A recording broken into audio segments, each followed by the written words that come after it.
NGT को CPCB ने नई रिपोर्ट सौंपी है। 28 फरवरी वाली रिपोर्ट 7 मार्च को वेबसाइट पर डाली गई। महाकुंभ में संगम का पानी नहाने लायक था, यह कहा है सीपीसीबी ने। महाकुंभ के दौरान पानी की गुणवत्ता ठीक थी, यह बात भी कही गई है कि गुणवत्ता ठीक थी महाकुंभ के दौरान पानी की। महाकुंभ में संगम का पानी नहाने के लायक था। 28 फरवरी वाली रिपोर्ट 7 मार्च को वेबसाइट पर डाली गई है। सुमित कुमार फोन लाइन पर जुड़ गए हमारे लीगल एडिटर इस खबर को विस्तार देने के लिए। सुमित, और इस रिपोर्ट में क्या क्या कहा गया है? तरह से केंद्रीय प्रदूषण नियंत्रण बोर्ड का यू टर्न आप कह सकते हैं, क्योंकि इससे पहले जिस तरह से सीपीसीबी ने अपने रिपोर्ट में जो एनजीटी को बताया था वह आज की रिपोर्ट से बिल्कुल अलग है।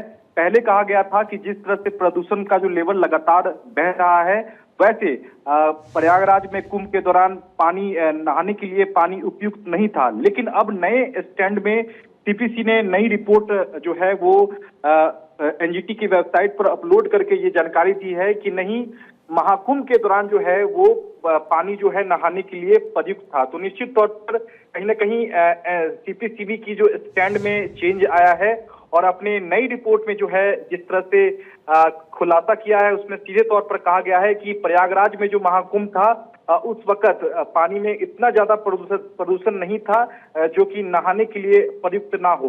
तो निश्चित तौर पर अब इसमें मामले में देखना होगा कि एनजीटी का पूरे मामले पर क्या कुछ रुख रहता है, क्योंकि इससे पहले सीपीसीबी की जो रिपोर्ट थी उस पर जो राज्य यानी कि उत्तर प्रदेश प्रदूषण नियंत्रण बोर्ड ने इत्तेफाक नहीं जताया था और कहा था कि नहीं, प्रयागराज में पानी जो नहाने का जो पानी था वो प्रयुक्त था।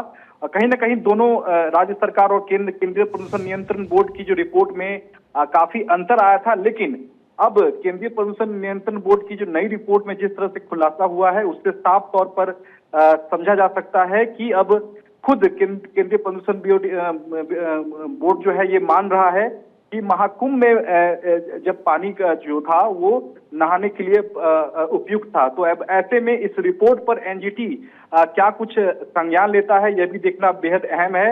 अगले हफ्ते इस पूरे मामले को लेकर एनजीटी में सुनवाई हो सकती है। उसके बाद देखना होगा कि इस पूरे मामले पर एनजीटी का क्या कुछ रुख रहता है। इस पूरी खबर पर एक सवाल और बनता है कि 28 फरवरी वाली रिपोर्ट 7 मार्च को वेबसाइट पर डाली गई, ऐसा क्यों हुआ? देखिए, इससे पहले जो है जो केंद्रीय प्रदूषण नियंत्रण बोर्ड ने एक रिपोर्ट में सीधे तौर पर खुलासा किया था कि संगम में जो पानी है वो नहाने के लिए उपयुक्त नहीं था, जिसके बाद उत्तर प्रदेश राज्य प्रदूषण नियंत्रण बोर्ड ने भी अपनी रिपोर्ट दी थी जिसमें सेंट्रल पोल्यूशन कंट्रोल बोर्ड से जो है वो इत्तेफाक नहीं था।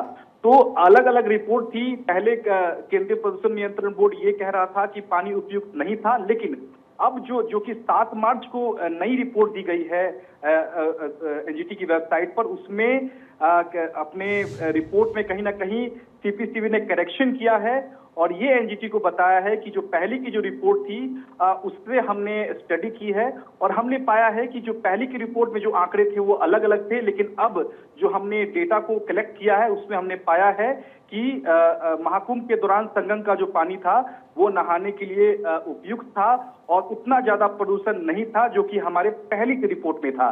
तो 28 तारीख की जो रिपोर्ट थी वो अलग थी, लेकिन ये जो 7 मार्च को वेबसाइट पर अपलोड की गई है सीपीसीबी की ओर से, ये नई रिपोर्ट है, नई आंकड़ों के आधार पर है। तो ऐसे में पहले की रिपोर्ट को कहीं ना कहीं खंडन खुद अपनी रिपोर्ट को सीपीसीबी ने किया है। अब ऐसे में अलग अलग दोनों रिपोर्ट जो केंद्रीय प्रदूषण नियंत्रण बोर्ड की है, इस पर एनजीटी का क्या कुछ रुख रहता है, ये इसी महीने इस मामले की सुनवाई होनी है। उसके बाद तमाम तस्वीरें जो हैं वो साफ होंगी। ठीक है सुमित, इस जानकारी के लिए आपका बहुत बहुत शुक्रिया।